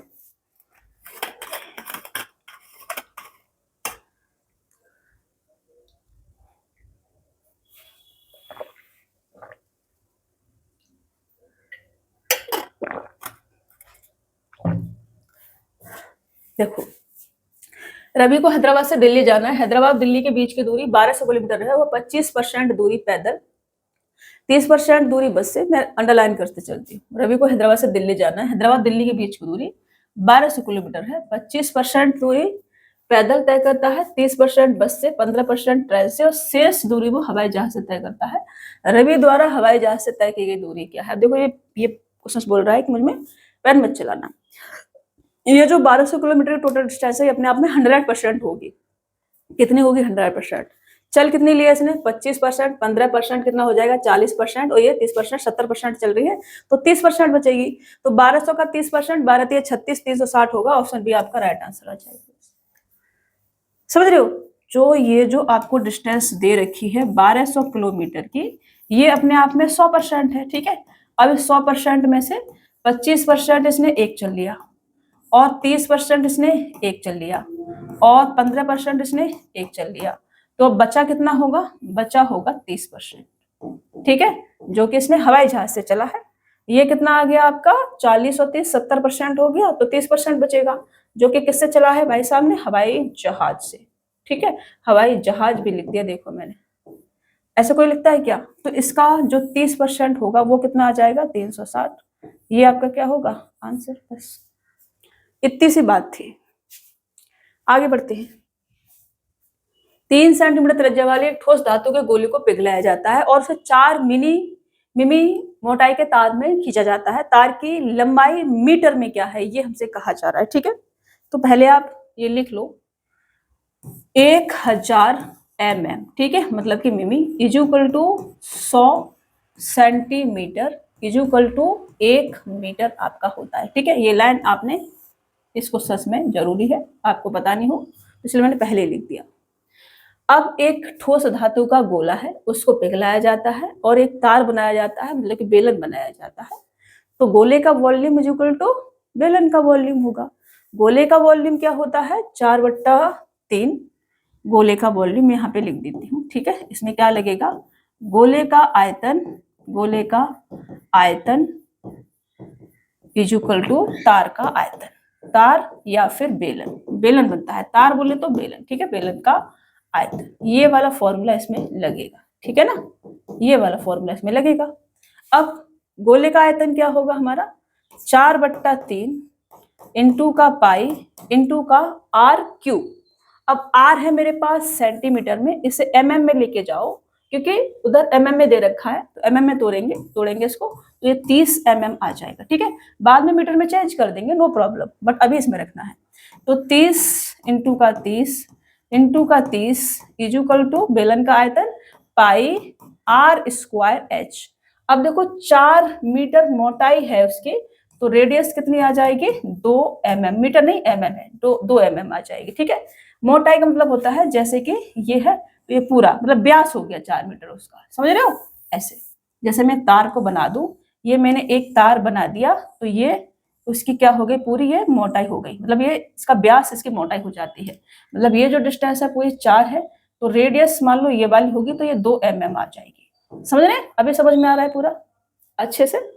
तो यहाँ से पाई आर 2 है हमारे पास, तो 2 का स्क्वायर करेंगे 4, या 2 इंटू 2 कर देती हूँ, मैं लिख रही हूँ पूरा, तो 2 इंटू 2 इंटू का हाइट, मतलब कि ये जो कितना लंबा पाइप है ये हमसे पूछिए लंबाई, ठीक है, तो उसको हाइट। अब से सॉल्व करो, पाई से पाई जाएगा, 2 दूनी 4 से 4 जाएगा, 3 से ये 10 बार जाएगा, तो यहाँ से ये जो हाइट है इसके बराबर कितना आ जाएगा? 3 त्रिका 9, 9000 mm आ जाएगा। और इसको अगर मैं मीटर में चेंज करूं तो 1000 mm बराबर 1 मीटर होगा, 1000 से भाग करेंगे तो 9 मीटर आ जाएगा। तो ये क्या होगा आपका आंसर, ठीक है। 9 मीटर, ऑप्शन सी आपका राइट आंसर हो जाएगा।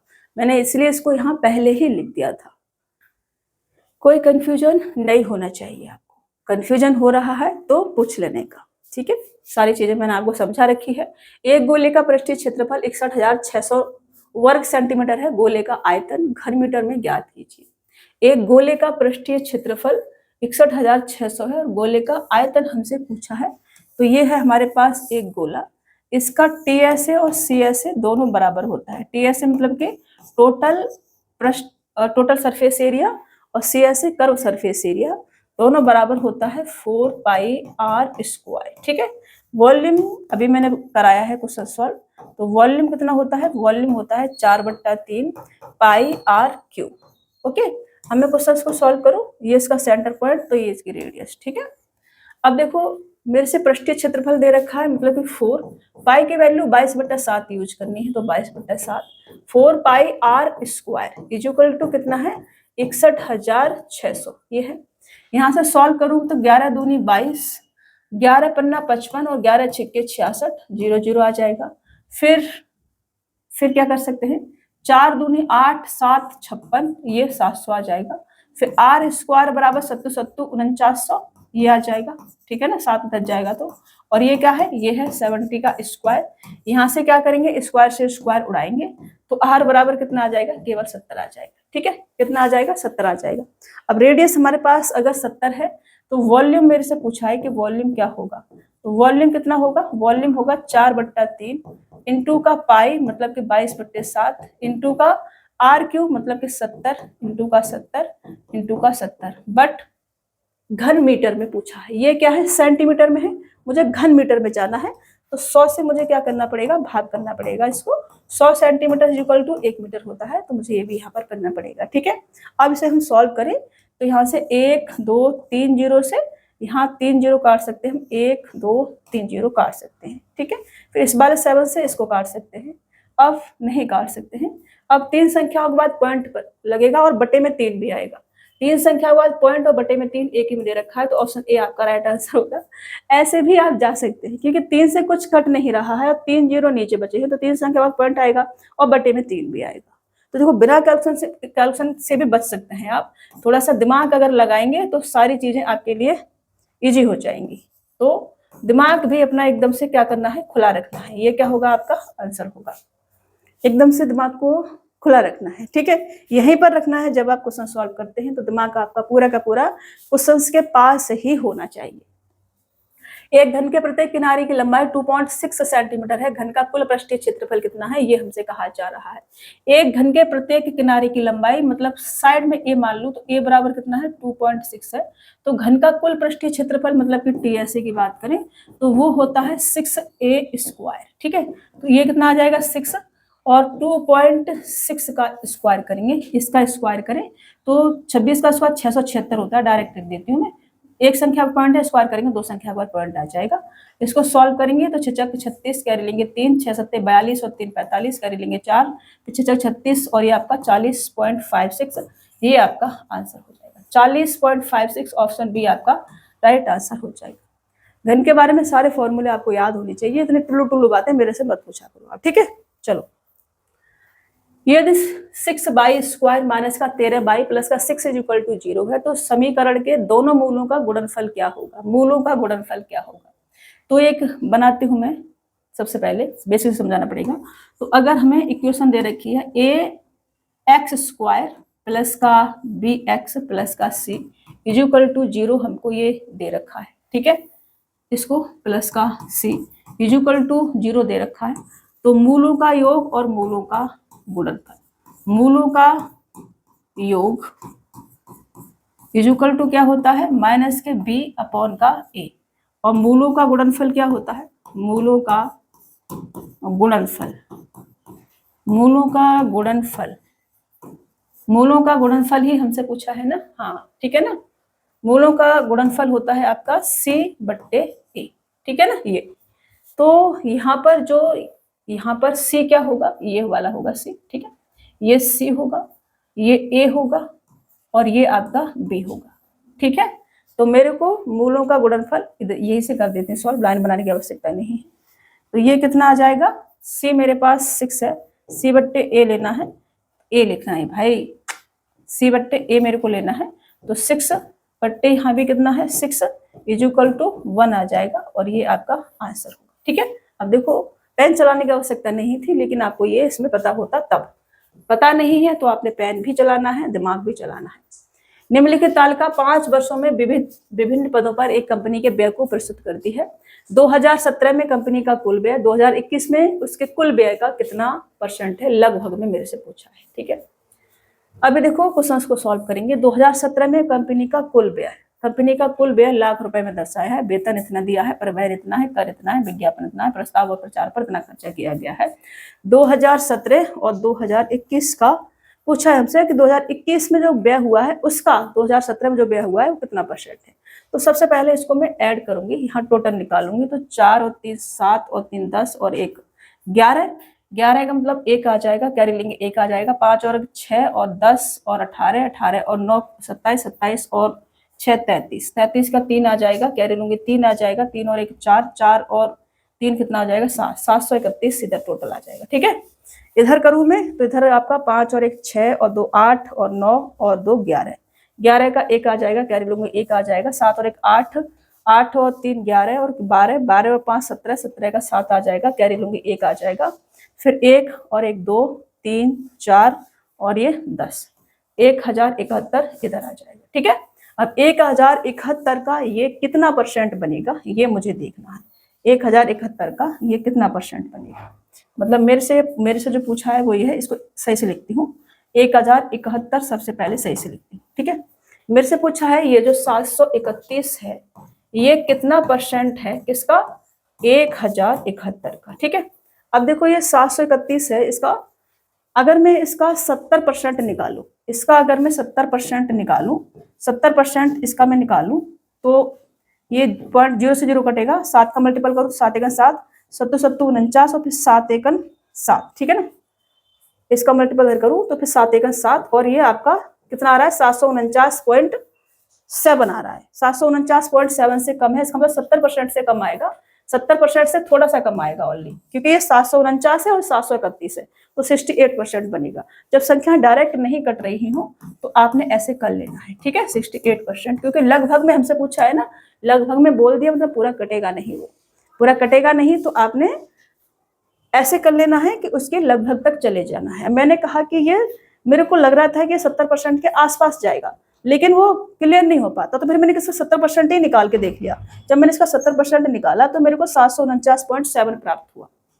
समझ रहे हो, ऐसे आपने करना है, एग्जैक्ट कैलकुलेशन के चक्कर में नहीं रहना है, उसके आसपास तक पहुंच जाना है। जो हमसे पूछा है वही हमने करना है। ठीक है, जिद करके नहीं बैठ जाना है। 1071 है, ये आपने तरीके से अप्लाई करने हैं।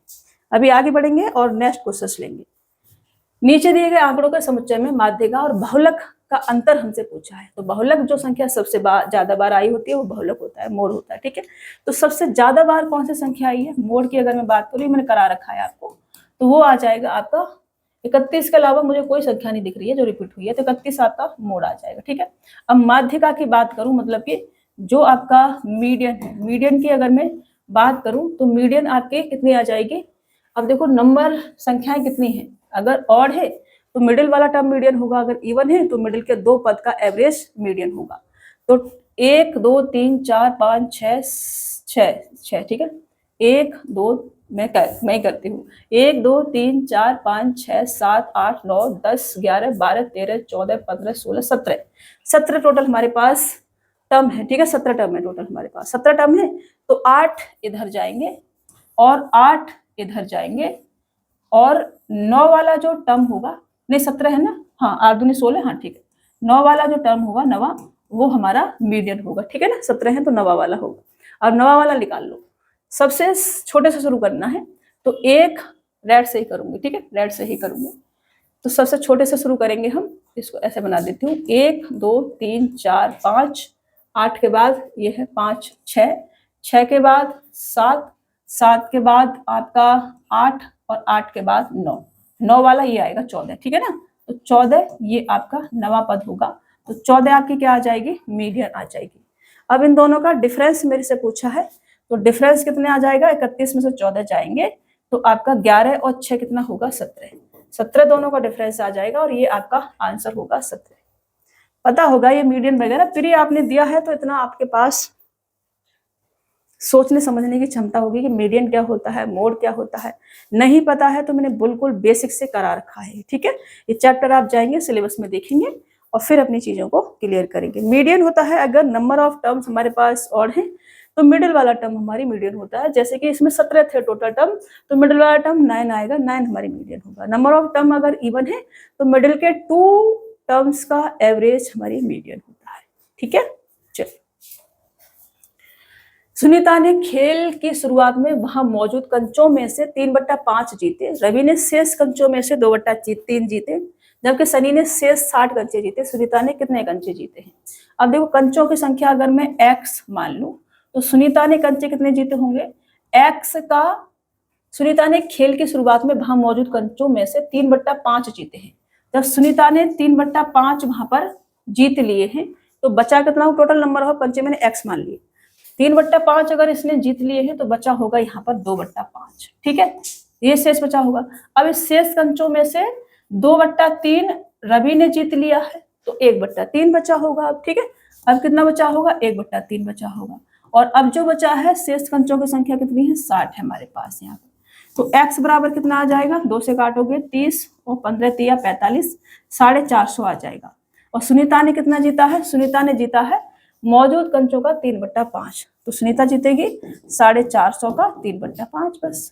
तो 9 तिया 5 निम 45 और 9 तिया 27, 270 कंचे सुनीता ने जीते होंगे और ये उसका आंसर हो जाएगा 270। ऑप्शन सी क्या होगा आपका राइट आंसर हो जाएगा।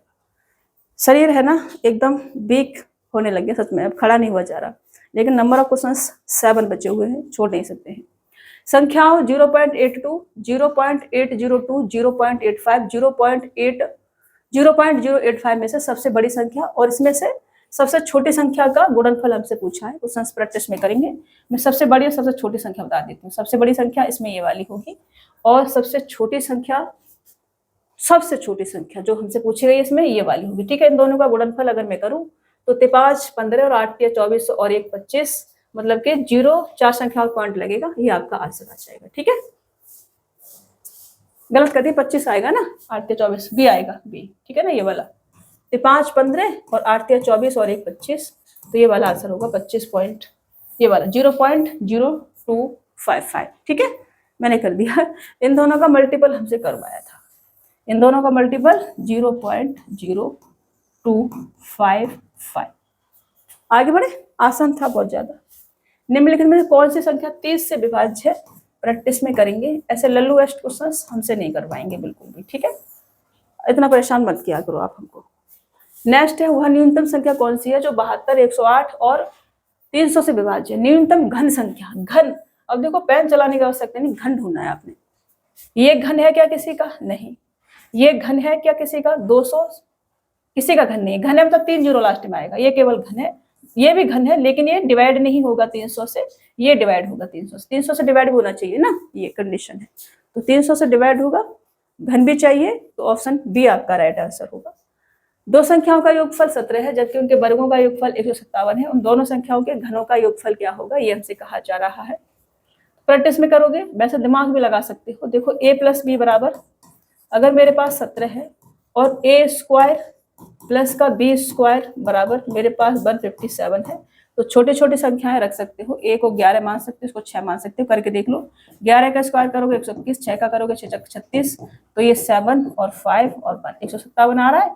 इसका मतलब संख्या क्या है, 11 और 6 है। इनका मेरे से पूछा है क्यूब, घनों का योग, तो a क्यूब प्लस का b क्यूब इजुकल टू 11 का क्यूब प्लस का 6 का क्यूब इजुकल टू 1331 प्लस का कितना आ जाएगा 216। ये करेंगे तो 7 आ जाएगा, 4 आ जाएगा, 5 आ जाएगा, 1 आ जाएगा, 1547। ऑप्शन डी आपका राइट आंसर हो जाएगा। ठीक है, ये आपका आंसर होगा। ओके, ऐसे कर पाएंगे, इजी है बहुत ज्यादा, सोच पाएंगे इतना। फॉर्मूले सब मैंने आपको लिखवा रखा है, a प्लस बी का फॉर्मूला आप लगा सकते हैं इसमें, और वो भी लगा सकते हैं a प्लस बी का होल क्यूब, क्योंकि क्यों पूछा है तो वो भी करना है। आरओसी को किसी संख्या को 2.4 से गुणा करने को कहा गया था, प्रैक्टिस में करेंगे। ऐसे लल्लू वेस्ट क्वेश्चन हमसे नहीं करवाएंगे। आप बिल्कुल भी खड़ा नहीं हुआ जा रहा है, तबीयत एकदम गोलमोल होने वाली है। थोड़ी बहुत दिन में यहाँ पे पड़ी मिलूंगी मैं आपको। 86, दो संख्याओं का लघुत्तम समावर्त उनके महत्तम समावर्त का 20 गुना है और लघुत्तम समावर्त और महत्तम समावर्त का योग 504 है। इस संख्याओं का अंतर 24 है, तो संख्याओं का योग ज्ञात कीजिए, ये हमसे कहा जा रहा है। देखो अच्छा क्वेश्चन है, मैं ऐसे करूंगी। ठीक है ना, मतलब बहुत अच्छा नहीं है बट ठीक है। तो एलसीएम मैं यहाँ पे लिखूं और यहाँ पर मैं HCF लिखूं, तो हमसे कहा जा रहा है कि दो संख्याओं का लघुत्तम समावर्तक उनके महत्तम समावर्तक का 20 गुना है। ठीक है ना, मतलब कि एलसीएम अगर 20 है तो HCF 1 है, HCF का 20 गुना है, मतलब HCF 1 और एलसीएम 20 है। ठीक है ना, और इसका योग मेरे को दे रखा है 504, मतलब इधर में करूँ तो ये 21 आ जाएगा और 21 की वैल्यू मुझे 504 दे रखी है, मतलब कितना गुना है, 21 दूनी 42 और 21 चौका 84, 24 गुना है। ठीक है, 24 गुना है, मतलब HCF 24 होगा और एलसीएम कितना होगा, 24 दूनी 48, मतलब कि 480 आपका क्या होगा, एलसीएम होगा, 24 आपका HCF होगा। यदि संख्याओं का अंतर 24 है, संख्याओं का अंतर 24 है, तो संख्याओं का योग ज्ञात करें। तो ये जो आपका HCF होता है, ये HCF संख्याओं के अंतर को भी डिवाइड करता है, संख्याओं के योग को भी डिवाइड करता है, संख्याओं के LCM को भी डिवाइड करता है, संख्याओं को भी डिवाइड करता है, और संख्याओं के गुणनफल को भी डिवाइड करता है। ठीक है ना। तो इसमें से जो भी पूछा जाए आप बता देना। तो संख्याओं का योग हमसे पूछा है, तो जो भी संख्या 24 से डिवाइड हो जाएगी वो इसका क्या होगा, संख्याओं का योग होगा। 24 से ये भी डिवाइड नहीं होगी, ये भी डिवाइड नहीं होगी, ये भी डिवाइड नहीं होगी, केवल ये संख्या बचेगी जो 24 से डिवाइड होगी। 24 का मल्टीपल आपने ढूंढना है, तो ये आपका क्या हो जाएगा, आंसर हो जाएगा। ठीक है, ये अच्छा क्वेश्चन था इसलिए मैंने आपको करा दिया। और ये आपको पता होना चाहिए कि HCF जो है संख्याओं के अंतर को भी डिवाइड करता है, योग को भी डिवाइड करता है, LCM को भी डिवाइड करता है, संख्याओं को भी डिवाइड करता है, और संख्याओं के गुणनफल को भी डिवाइड करता है। क्या, HCF। ओके, चलिए आगे बढ़ते हैं, नेक्स्ट क्वेश्चन लेते हैं। और नेक्स्ट में क्वेश्चन नहीं है, ये बुक है और ये मेरा QR कोड है। अगर आपको क्लास अच्छी लगती है तो आप जो भी सहयोग करना चाहें, सपोर्ट करना चाहें वो कर सकते हैं, ताकि क्लासेस रेगुलर चल सके। क्योंकि ये जो पीछे लड़की खड़ी है ना जो आपको पढ़ा रही है, बहुत मेहनत लगती है, इसके बीच में तबीयत भी खराब हो जाती है, तो बहुत सारी चीज़ें हैं। ठीक है, रेंट भी देना होता है और भी बहुत सारी चीज़ें हैं, तो काम मैं रेगुलर नहीं कर पाती हूँ। और मुझे रेगुलर काम करना है, मैं करना चाहती हूँ, लेकिन जिम्मेदारियाँ इतनी है ना, उसके लिए भी काम करना पड़ता है। तो इसलिए आपसे जितना हो सकता है उतना सपोर्ट कर सकते हैं आप। कोई वो नहीं है, डिमांड नहीं है कि इतना इतना। अभी जब मैं परेशान हुई थी मैंने आपको टेलीग्राम पे मैसेज भी छोड़ा था, और आपने सबने, मतलब जितने बच्चों ने लगभग वो देखा है, सबने मेरा मतलब जितना बन सकता था उतना उन्होंने सपोर्ट किया है। तो उसके लिए आप सबका दिल से धन्यवाद। ठीक है ना, मतलब जितना मेरे को चाहिए था, जितना बोला था, लगभग वहाँ तक पहुँचा था। ठीक है, तो उसके लिए आप सबका बहुत बहुत शुक्रिया। तो ऐसे अपना सपोर्ट बनाए रखें। ठीक है, पहली बार मुझे ऐसा लगा कि मेरे साथ कोई ना होते हुए भी कोई है जो मेरा एक सपोर्ट सिस्टम बना हुआ है। पहली बार ही मेरे को ये फील हुआ था सच में। तो आपने जो अपना प्यार दिखाया, जो सपोर्ट दिखाया मेरे को कि मैं ठीक हो जाऊँ, और जितना सहयोग दिया है उसके लिए दिल से धन्यवाद। ठीक है, मैं भगवान से यही दुआ करूँगी कि जिसने मुझे जो दिया है उसका भगवान 100 गुना करके उन्हें वापस लौटाए। ठीक है, और ये बुक्स है, बुक्स पर्सनली मेरे को बहुत अच्छी लगी थी। मतलब कम टाइम में आप सभी रेलवे के प्रीवियस ईयर के क्वेश्चंस की प्रैक्टिस कर सकते हैं। इस बुक में 2022 तक के CVT 1, CVT 2 के सभी क्वेश्चंस दिए हुए हैं। मैं लास्ट में भी इस बुक को बता रही हूँ, ये मेरे लिए जरूरी नहीं था कि मैं लास्ट में भी बताऊं, पर पर्सनली मुझे ये बुक अच्छी लगी। आप कम टाइम में सारे प्रीवियस ईयर क्वेश्चंस की प्रैक्टिस कर लेंगे, आपको पता रहेगा कि क्या क्या एग्जाम में पूछा गया है, पैटर्न क्या है, सारी चीजें क्या है। ये बुक आपने ले लेनी है। 2022 के बाद के रेलवे के जो पेपर हुए हैं वो आपने किसी वेबसाइट से कर लेने हैं सभी। अब देखो, ये RRB, NTPC, group D, JEE, ARP technician सभी के प्रीवियस ईयर क्वेश्चंस लगाना पॉसिबल नहीं है किसी भी वेबसाइट से। तो इसलिए बुक लेनी है। 2022 तक के 3400 प्लस क्वेश्चंस में अवेलेबल है ये। इससे बेहतर और कुछ नहीं मिलेगा आपको। मैथ, रीजनिंग, GS तीनों चीजें समझ रहे हैं ना। तो मैं समझाना चाह रही हूँ वह समझना। बाकी के आप लगा लेना 2024-25 में जो भी एग्जाम हुए हैं रेलवे के, वो आप वेबसाइट से लगा लेना। बट लगाना कंपलसरी है, प्रीवियस ईयर आप छोड़ नहीं सकते हैं। ये आप सीरियसली ले लेना। किसी भी बच्चे का जिसका सिलेक्शन हुआ है उससे आप पूछना कि प्रीवियस ईयर क्वेश्चंस का कितना रोल है उसके सिलेक्शन में। वो बताएगा कि लगभग 70 से 80% वो बताएगा। और सिलेक्शन लेने के लिए 80 से 85% मार्क्स हो चाहिए होते हैं, समझ रहे हो ना। तो सिलेबस कंप्लीट करना है आपने। अब देखो, सिलेबस तो कंप्लीट करना ही पड़ेगा, उससे हमारा बेस बनता है। डायरेक्ट प्रीवियस ईयर लगाएंगे कुछ समझ में नहीं आएगा, वो लगा ही नहीं सकते आप। तो सिलेबस से हमारा बेस बनेगा, उसके बाद अपने प्रीवियस ईयर की प्रैक्टिस करनी है। ठीक है, इतना ही समझाऊंगी। और अपने ख्याल रखना, ठीक है, अच्छे से पढ़ाई लिखाई करते रहना। कुछ पूछना है तो टेलीग्राम डाउट ग्रुप में पूछ सकते हैं। तो मुलाकात होगी आपसे नेक्स्ट क्लास में। तब तक के लिए अपने ख्याल रखना, स्वस्थ रहना, मस्त रहना और खूब सारा मन लगा के पढ़ते रहना। ठीक है, चलिए मिलते हैं नेक्स्ट क्लास में।